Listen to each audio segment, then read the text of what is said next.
எங்கள் வீட்டு அண்ணாமலை சைக்கிள் இதுதான். அண்ணாமலை சைக்கிள். இன்றைக்கெல்லாம் சைக்கிள் யாருக்கும் ஓட்டுறதில்லை. ஐயாப்போ ஸ்டாண்டு போயிடுச்சு. எங்கள் கல்யாண புதுசில் எங்களுக்கு வண்டியே இது தான். எங்கள் ஹஸ்பண்டு வந்து இதில் தான் உட்கார வச்சு என்னை கூட்டிகிட்டு போவார்.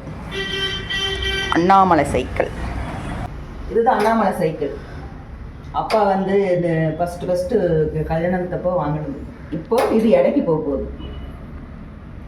500 ரூபா கொடுப்பாங்க, அவ்வளோதான் மதிப்பு, அவ்வளோதான். ஆனால் பழைய நினைவுகள் என்றைக்குமே மறக்காது. இப்போல்லாம் சைக்கிள் யாரும் ஓட்டுறது இல்லைல்ல, அதனால் இது சும்மாவே கிடந்தது. இப்போ வந்து இடைக்கு போட்டுடலான்ட்டு இப்போ எடுத்துகிட்டு போயிட்டு அவ்வளோதான். அந்த சைக்கிளை காமிச்சிட்டு ஞாபகார்த்தமாக நம்ம வச்சுருக்கோம்.